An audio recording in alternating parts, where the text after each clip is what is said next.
right, so welcome everyone to the second installment of our 9 workshop series, Better Lives, Healthier Families, Empowered Communities, brought to you by the Arizona Reproductive Justice Coalition. I'm Dr. DeShawn Taylor. I am the founder and CEO of Desert Star Institute for Family Planning, and I'll share a bit more about my organization at the end of this presentation. Before I get started, I do want to review some information to help everyone enjoy the presentation better this evening.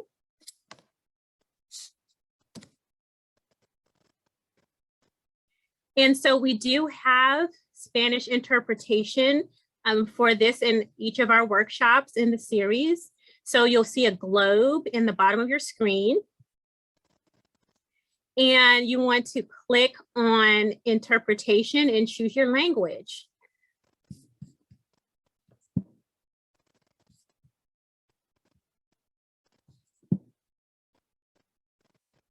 We also have ASL interpretation as well. And so if you need that, you have the ability to pin the interpreters. There will be 2 alternating throughout the presentation. You'll be able to pin the interpreter to the top so you can have that person available to you if you need that. Closed captioning is also available.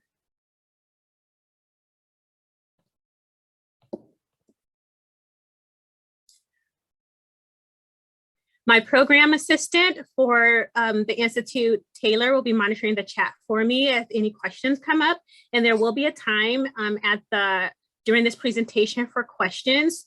And so we'll be able to take questions at that time, and we'll also be gathering any questions that may come up during the presentation so that I can address those during that time.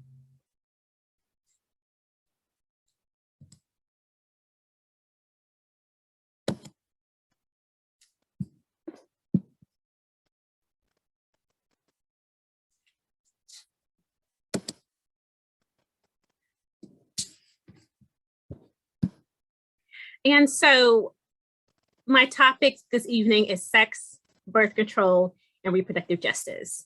And when I thought about the title of this workshop a few weeks ago, I had an idea in mind of where I wanted to go with this presentation. But as I started to put the talk together, I started to get really excited about the information that I'm bringing to you tonight. And so, you know, we are taught events in history kind of in isolation. And we are not taught of movements and events occurring in parallel to one another. And so it was really nice to start to weave this story together. And I hope that it not only educates you, but it inspires you as well. And so we're going to be talking about Black women, sex, and the contraceptive movement. And I'm going to provide a very brief summary of available contraceptives in the US. And I want to talk about how reproductive justice transcends the argument of choice. And so I'd like to know who's in the virtual building with us tonight. If you're comfortable, please say hey, drop your name and city in the chat. If you're with us from out of state, definitely let me know. If you belong to an organization that you want to shout out your org. And also it'd be interesting to know how you learned about this workshop tonight. So I just want you guys to communicate with me. Let me know who you are. Let me know that you're here. And let's just I'd like to have an idea of who's here with us tonight. So just drop some information in the chat. Let's start communicating with each other. Let's get warmed up. This is going to be some really juicy information. And definitely feel free to discuss things in the chat with each other, and let's have a good time tonight. Hello, Jen from GIR in Tucson. Hey, Lindsay. She's on our board of Desert Star Institute for Family Planning, owner of Therapy Love. She's a therapist. Hey, Hannah from Phoenix. She's from Black Lives Matter, representing on our Reproductive Justice Coalition. Sophia, also a new board member for Desert Star Institute for Family Planning. Hey, Kiera, of Rooted Doula Collective. She and our other coalition member, Michelle and Lakisa, served up on our first talk on Saturday to start off our workshop series. It was an amazing presentation, very well received. I'm coming up on the heels of that. I hope I do us proud tonight. Hey, Devin from Black Phoenix Organizing Collective. We've also been joined by Christina, a medical student on rotation with me right now. My program assistant Taylor is going to be monitoring the chat for us. Hey, R, a medical student from Phoenix, one of my mentees who is working with me. So great. Keep letting us know who's here. And thank you guys so much for joining this evening.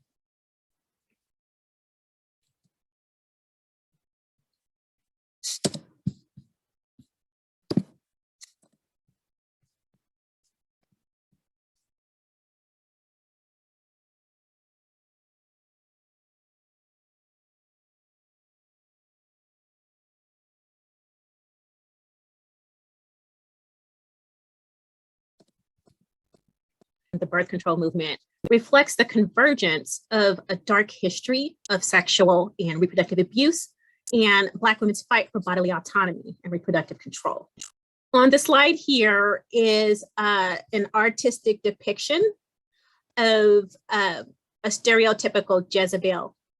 And it is a Black woman with a head wrap with the words behind her, "I am a Black woman and not your Jezebel." An artist credit is provided on the slide.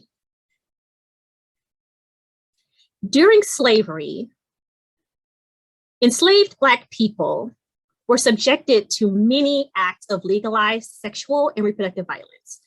An estimated 58% of enslaved women and girls aged 15 to 30 experienced sexual assault at the hands of slave owners and other white men. The United States chattel slavery system treated Black women as breeding machines to meet the demands of the economic system built from their labor. Through arranged marriages, forced sexual encounters with other enslaved people, and rape from slave owners, enslaved Black women were subjected to frequent sexual exploitation.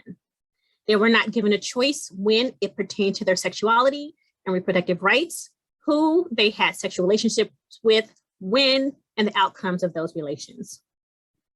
And the women were blamed for these experiences as white male masters developed the Jezebel stereotype, minimizing Black women to passionate, hypersexual beings who wanted to engage in sexual acts with anyone and everyone.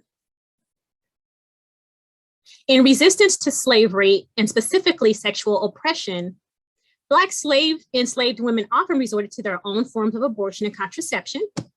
A Southern physician by the name of E.M. Pendleton reported that plantation owners frequently complained about the unnatural tendency in the African female population to destroy her offspring.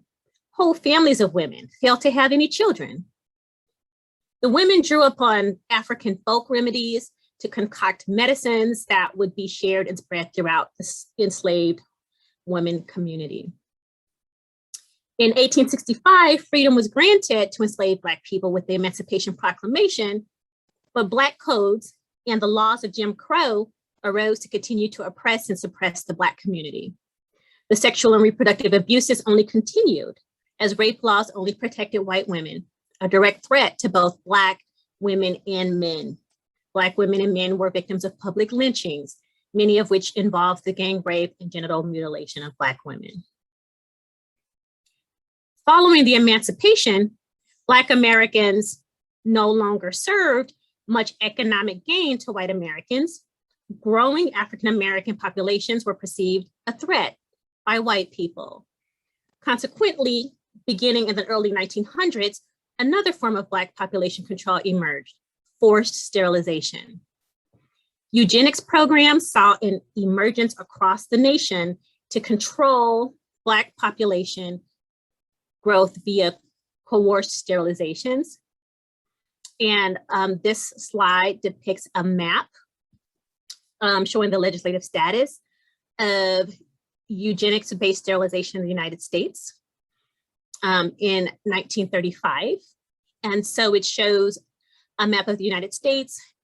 There are states that have lines through them, which were states that had laws in effect January 1, 1935, regarding sterilization. And the Black states were the states with bills pending as of January 1st, 1935. And then the stars were the states that had laws that had been repealed.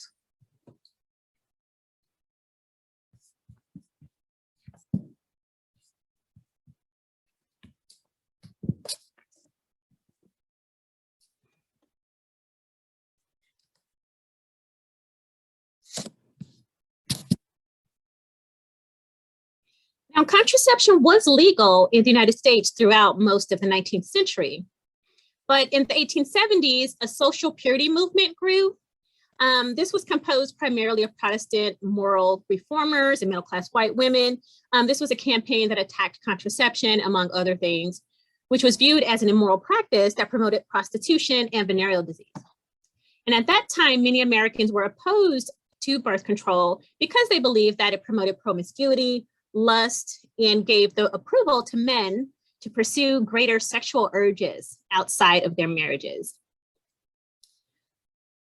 The Comstock Act was enacted in 1873, and this was a federal law that defined contraceptives as illicit and obscene and made the distribution of birth control through mail and across state lines a federal offense. The first successful challenge to these laws came when Margaret Sanger opened her birth control clinic in New York and was arrested in 1916 for that. The case that grew out of her arrest resulted in a 1918 decision which allowed women to use birth control for therapeutic purposes.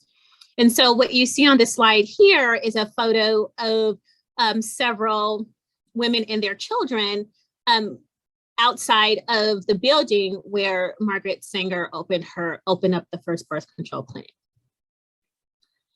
And now I cannot mention Margaret Sanger without acknowledging the eugenics movement happening in parallel.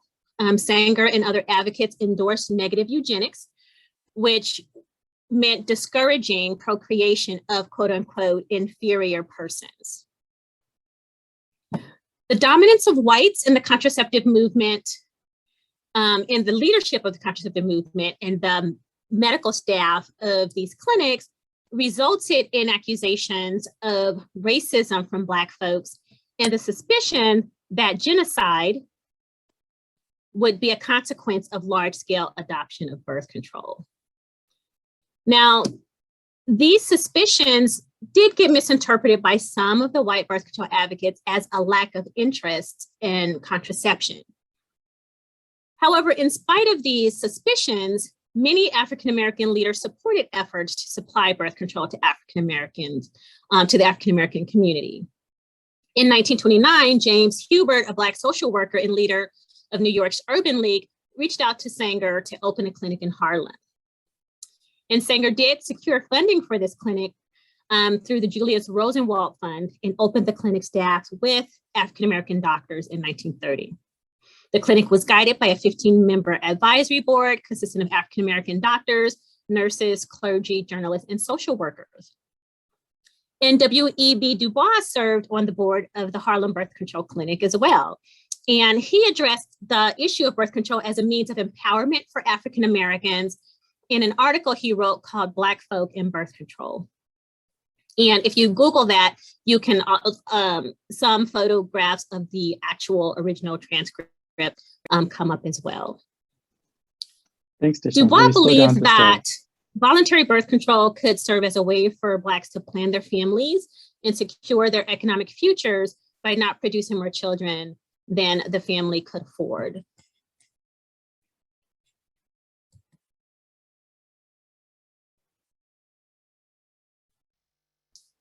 So the next amendment to the Comstock laws came with a 1936 U.S. Circuit Court of Appeals decision that made it possible for doctors to distribute contraceptives across state lines. There were still chastity laws in place at that time, but this was a crucial ruling. It allowed physicians to legally mail birth control devices and information throughout the country, paving the way for the legitimization of birth control by the medical industry and the general public. For those who lived in poverty, contraceptives were a necessity. The more children they had, the more likely they lived in poverty and would remain there. All social classes of women suffered from the ban on birth control devices and information. And though all types of women suffered, the working class suffered the most. Working class women were poorly educated and had little access or no access to healthcare.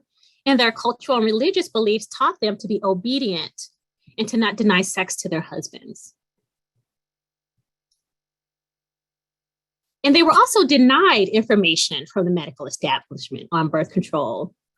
And then there was fear of contraception. So these two things all of these things acting in tandem made working class women resort to crude and often deadly methods of abortion to end their unwanted pregnancies. Dangerous self-induced abortions led to death, permanent damage, and comas. Now, there were African Americans who thought the idea of birth control was a great idea to improve the condition of Black people. And there were other leaders of the African American community who did not accept birth control. And for some, there was concern that it seemed like a method of population control that could be administered by the government to suppress the Black population. Marcus Garvey, a Black nationalist, was one of the major leaders who believed in power in numbers. And so he was against birth control for Black people. Interestingly, Garvey was also a Roman Catholic. So as late as 1960, when the first birth control pill was introduced to the market, the American legal system was not hospitable to the idea of birth control. 30 states had statutes on the books prohibiting or restricting the sale and advertisement of contraception. These laws stretched back almost a century. Organized religions such as the Roman Catholic Church stood firm on their principles that artificial contraceptives were sinful. And many states, even as in the early 1960s, prohibited the sale of contraceptives, even to married couples. There is still an outdated law on the books in Arizona right now that makes it a crime to provide contraception. It's just not being enforced.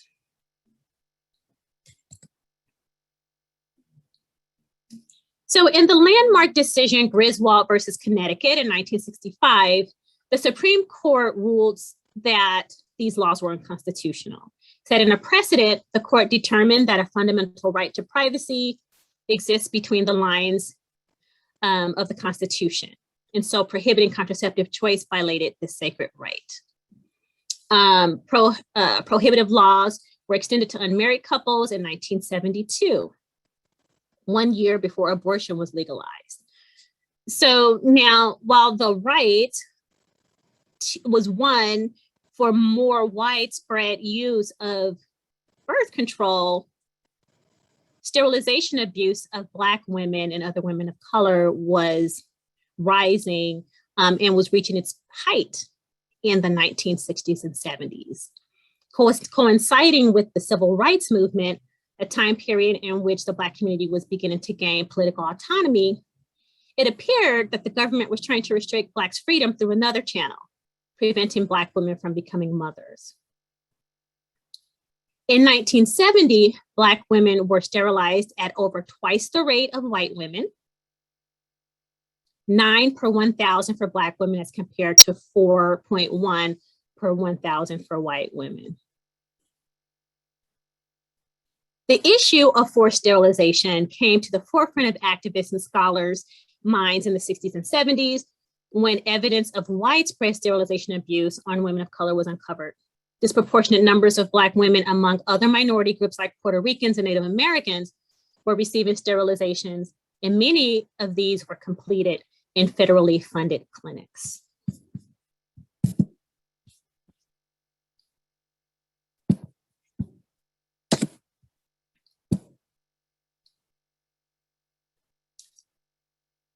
For the Christian right and other opponents of reproductive justice, the period before birth control was legalized serves as a kind of sentimental era and also a model. For the opponents of birth control, the wife and mother of the 1950s seem to have it all together. Even today, June Cleaver is the benchmark mom to which every other mother is compared. But what was the reality for the pre-birth control mom? If you dig deep enough, you realize it was unhappily married. In her book, The Way We Never Were, American Families in the Nostalgia Trap, historian Stephanie Crones explains that in the 50s, birth rates soared, doubling the time devoted to childcare. With women assigned to endless tasks in the home, men shouldered the responsibility of supporting the family economically. One dire consequence was that 1 in 4 Americans in the mid-1950s lived in poverty. National polls conducted during the 50s found that slightly less than 1/3 of working class couples reported being happily or very happily married. And part of the reason for unhappy marriages in the 1950s was that many couples didn't really want to be married in the first place. They were trapped into marriage by unattended pregnancy. With no sex education, no birth control, no legal abortion, the exact legislative agenda of today's anti-choice movement, teen birth rates soared, reaching highs that had not been equaled since. After the right to birth control was won, we witnessed a massive transformation of society. The pill made it finally possible for American women to separate sexuality and childbearing. Masters and Johnson, a pioneering research team in the field of human sexuality, challenged entrenched beliefs that women did not enjoy sex and were merely passive partners. And now we continue to fight against Puritan views of sex, guided by the belief for a society in which sex for pleasure, made possible by birth control, is an accepted part of the human condition, thus changing the world.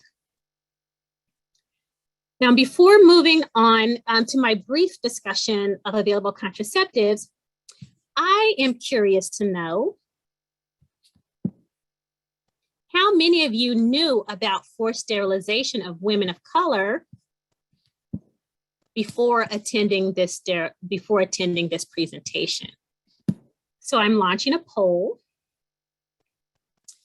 and I would like for you to answer, did you know about this history before learning about this tonight?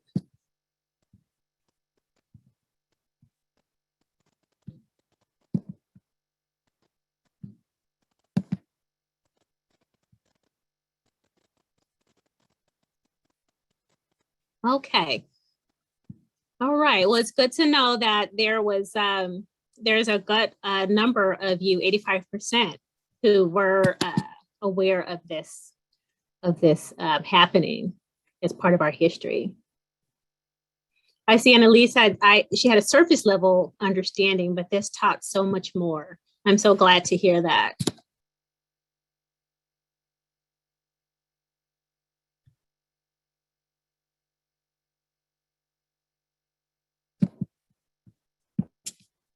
Okay.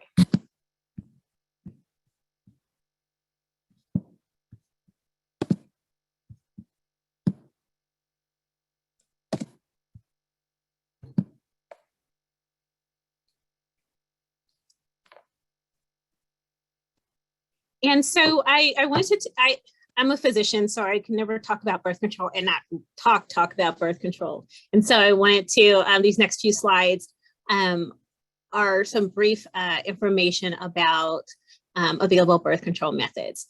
And so the first picture here is a pack of birth control pills. And so birth control pills are taken daily, and they're also great for controlling menstruation, making periods regular, helping with acne, pain from periods, and a lot of good non-birth control related things. And so the pill, patch, and ring kind of work similarly. They create a 20-day menstrual cycle, as well as providing birth control. So the patch is placed once a week. That's the second picture. It shows a patch, the birth control patch on someone's shoulder. And so for people who may have a problem remembering to take the birth control pill daily, then the patch is once a week birth control. And then we have two different types of birth control rings. Now, the third picture is the Nuva ring, which was the first one that came out to the market, that is a 28-day cycle. It's placed in the vagina for 3 weeks, 1 week ring free, and then the flow happens. And you just use one ring every cycle. The fourth picture is the newest birth control ring, where the ring is reused. And so the ring is placed for one cycle, it's removed to have the menstrual flow, and then it's replaced. And so it needs to be cared for the entire year.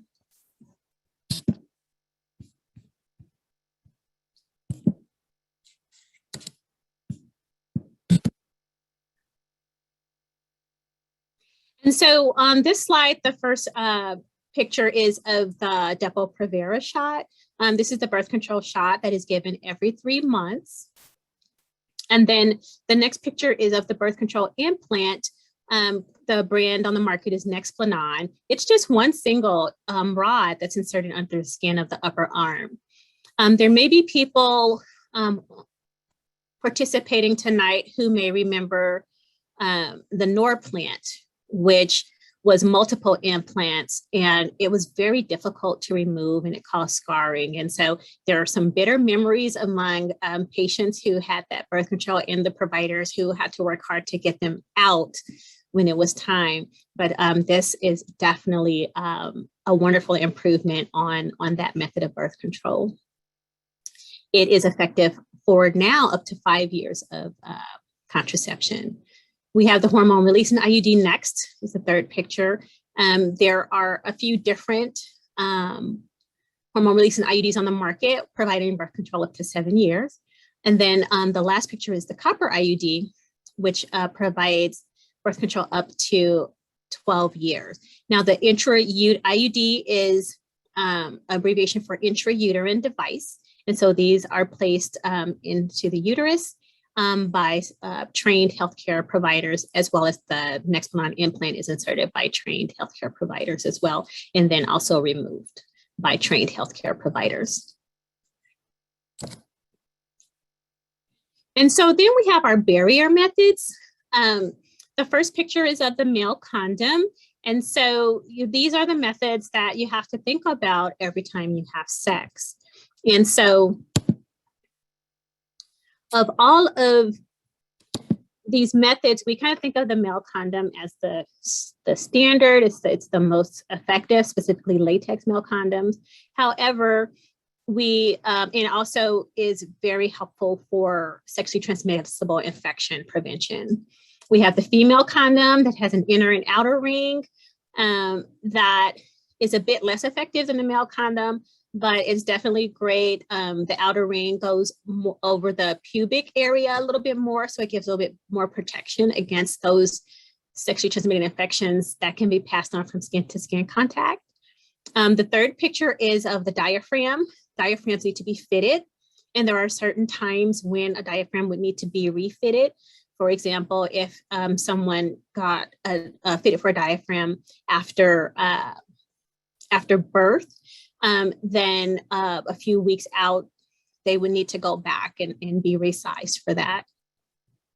The fourth picture is the cervical cap, which is placed close to the cervix. And each of these, the diaphragm and the cervical cap, require spermicide to be introduced into these devices, and they need to be placed prior to sexual activity. They need to stay in place for some time after sexual activity. And it's actually the spermicide that traps the sperm, and then also the actual device serves as a barrier of the sperm to the sperm reaching the cervix.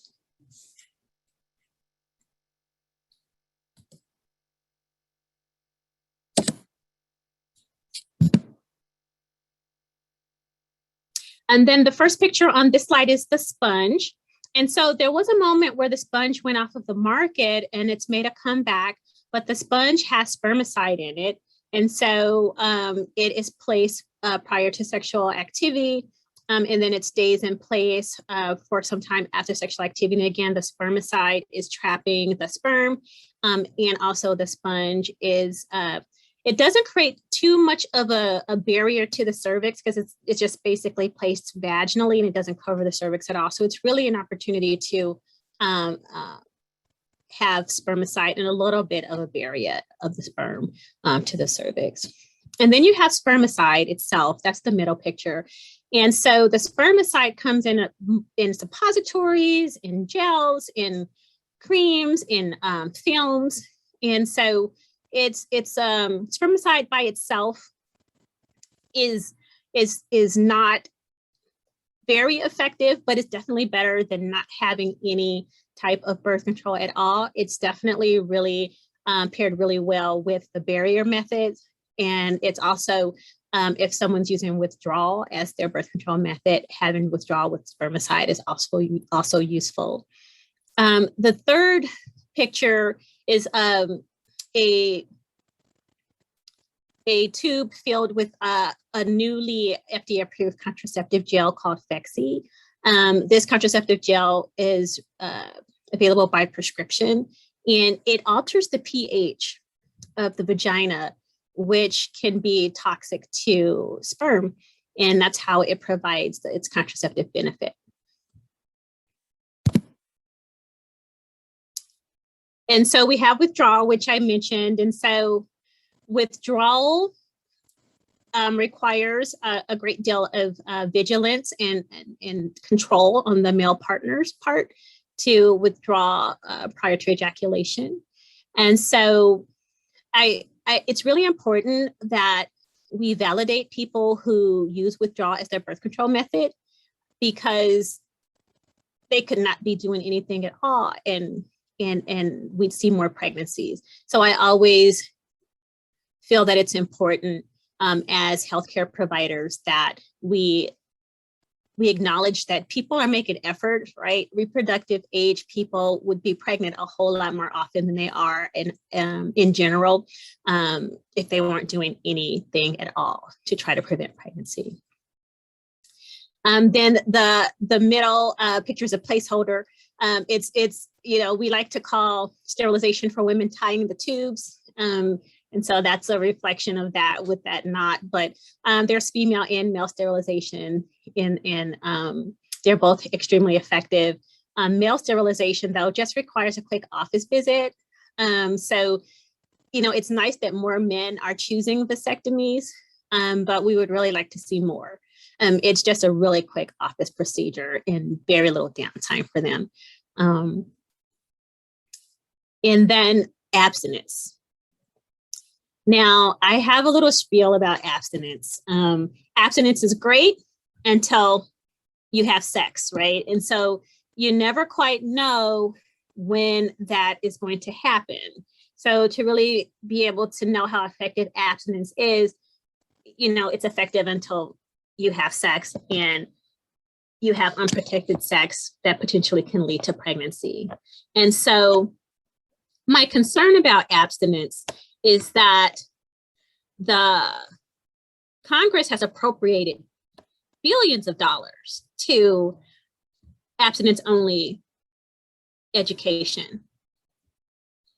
And this is very problematic. There are ethical concerns about abstinence-only education. It provides misinformation. It does not provide accurate information about contraception. It actually doesn't provide any alternative to abstinence. And so it makes this assumption that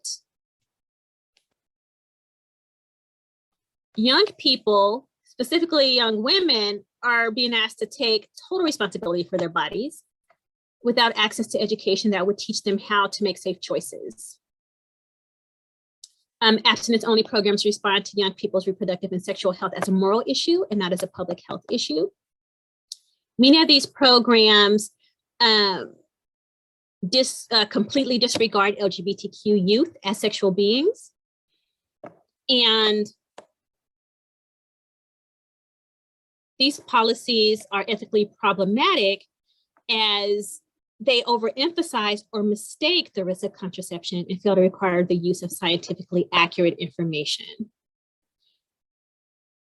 And this is actually a coercive practice, right? We're withholding information needed to make informed choices. And it really should be abandoned as a basis for health policy.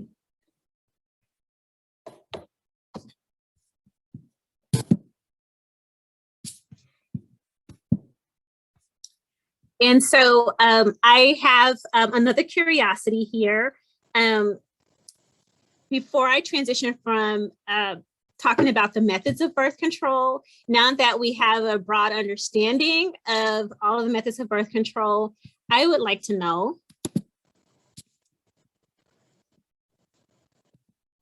how many people in with us today have ever used birth control. So I'm launching this poll, and now that you kind of know what all of the different types are, and maybe you were practicing birth control and didn't realize you were. All right, we have 100%.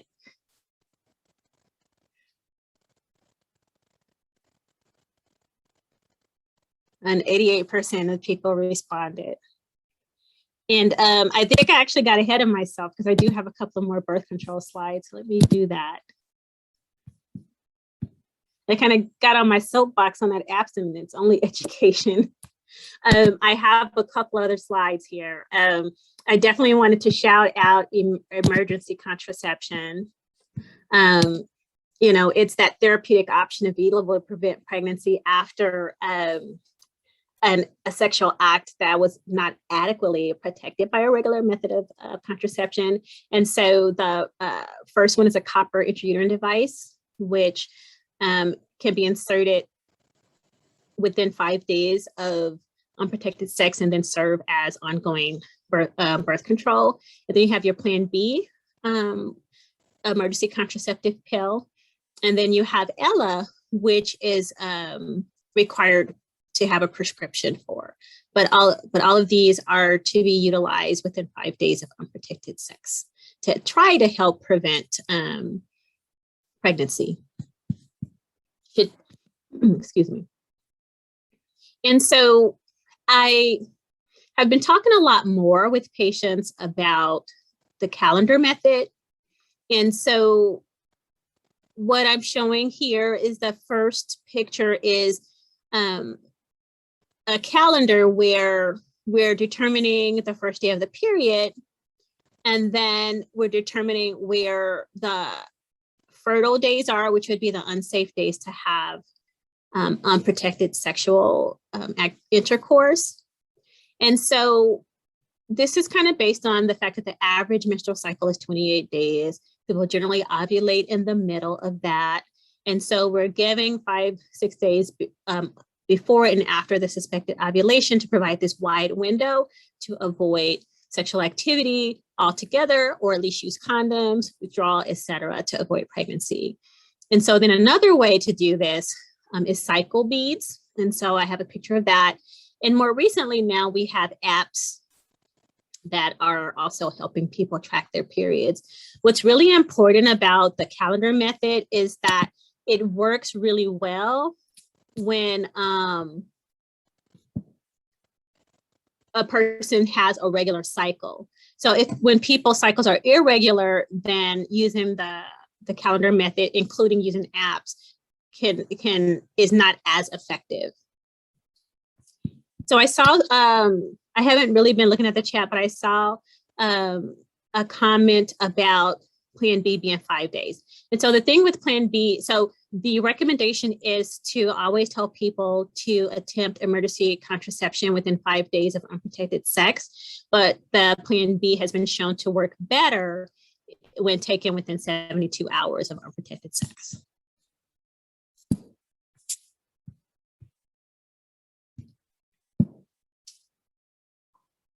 And then the final thing I want to remind people of is, or share with people if you did not know about it, is lactational amenorrhea.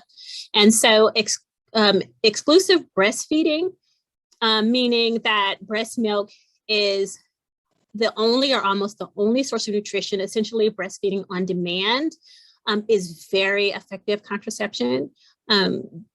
This specific method, as it is described medically as a form of contraception, is that it can be used for 6 months, of the first 6 months of the infant's life. And it's really effective if the pregnant person has not menstruated postpartum for at least 56 days. Once menstruation starts to return, then there's a possibility of breakthrough ovulation. And so then it's a good idea to have another form of birth control and not solely rely on the breastfeeding. And also when the breast or chest feeding person starts to supplement feedings, it really has to be breastfeeding on demand for the most part.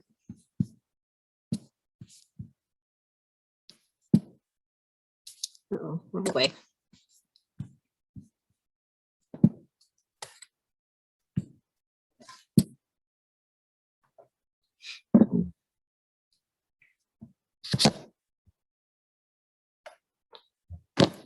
Thank you. I'm reading some of the comments in the chat. I'm glad that you're finding this information useful. Transitioning now to our discussion on reproductive justice. And one of the things that I've seen over time is this kind of misunderstanding, usage of terms interchangeably related to reproductive health, rights, and justice. And so this slide explains a bit more kind of the difference between these frameworks. As women of color, our rights to safe and voluntary sex, birth control, and motherhood has always been restricted, controlled, and criminalized. Coercive contraceptive programs have targeted low-income women and women of color. New laws and policies make abortion access more difficult and costly. These developments devalue our human rights and harm our ability to sustain our families, our communities, and our lives. Attacks on women's health constitute unethical attempts to control our lives and dictate who among us can have, keep, and raise children. Because reproductive oppression affects women and girls in multiple ways, a multiple approach is needed to fight this exploitation and advance our well-being. So there are the 3 frameworks: reproductive health, which deals with service delivery; reproductive rights, which addresses legal issues; and reproductive justice, which focuses on movement building. And although they are distinct frameworks in relation to their approaches, together they provide a comprehensive solution. Ultimately, as in any movement, all 3 components, service, advocacy, and organizing, are crucial.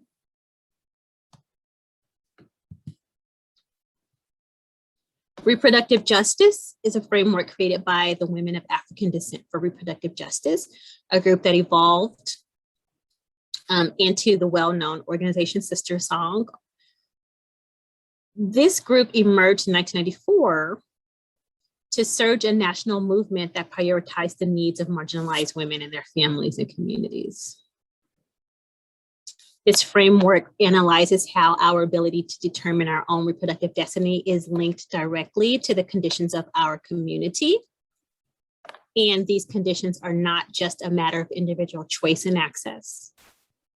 Reproductive justice addresses reproductive justice addresses the social reality of inequality, specifically the inequality of opportunities that we have to control our reproductive destiny. So we want to move beyond a demand for privacy and respect for individual decision-making to include the social support necessary for our individual decisions to be optimized. This framework also includes the obligations of our government to provide the conditions for our choices to be safe, affordable, and accessible. 3 minimal cornerstones of government support for all individual life decisions. So reproductive justice is the human right to maintain personal bodily autonomy, have children, not have children, and parent the children we have in safe and sustainable communities. So this framework transcends the argument of choice that women's rights, reproductive rights, and reproductive health movements emphasize, as these movements represent the needs of middle-class and wealthy white women. Instead of focusing on the means, a divisive debate on abortion and birth control that neglects the real life experiences of people needing these services, the reproductive justice analysis focuses on the ends: better lives, healthier families, and sustainable communities. Reproductive justice deems access to comprehensive reproductive care as essential. This includes the right to and the equitable access to a safe abortion, as well as access to contraceptives, sexual education, sexually transmittable infection prevention, and care in other ways to support families. So using reproductive justice, we can integrate multiple issues and bring together constituencies that are multiracial, multi-generational, and multi-class in order to build a more powerful and relevant grassroots movement. I am ready to take questions now. Okay, and so now that it doesn't look like we have additional questions, I just want to spend the final few minutes talking about my organization. I see that some discussion has already started to happen in the chat here. I do have some additional slides.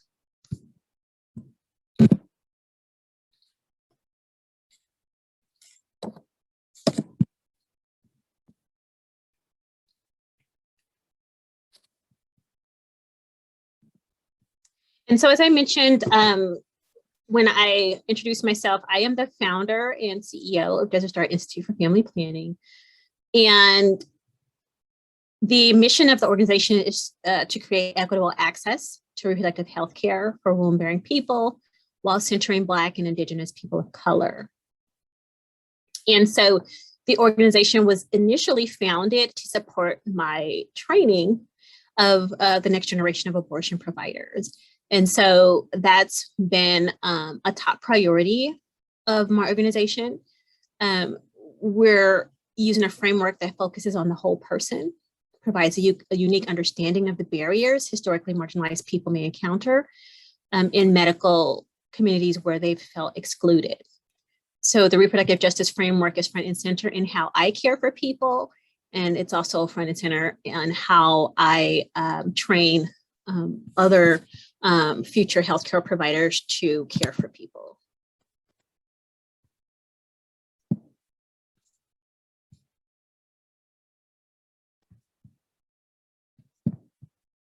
Okay.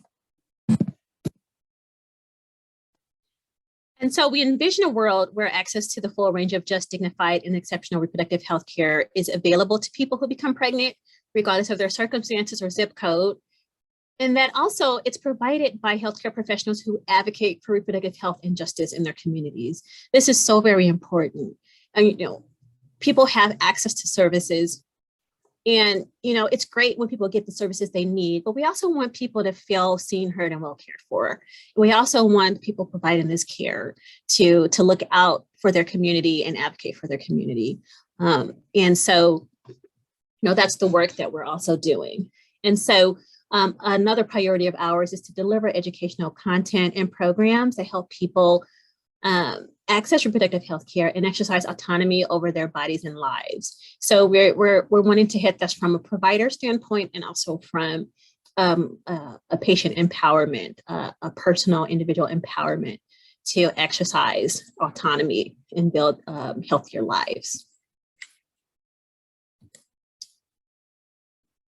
And then our third priority is we want to engage, build relationships, and mobilize local policymakers, advocates, and community members directly impacted by harmful policies toward an Arizona that provides conditions for people to freely decide when and how to form families and raise children.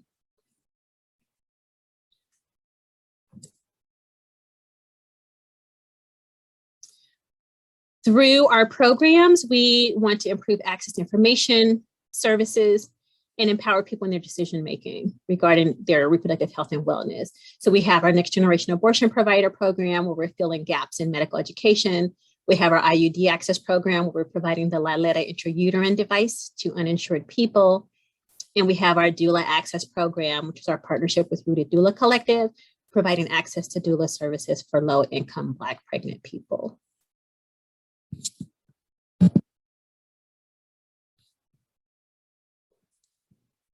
And so I see some communication happening in the chat regarding resources.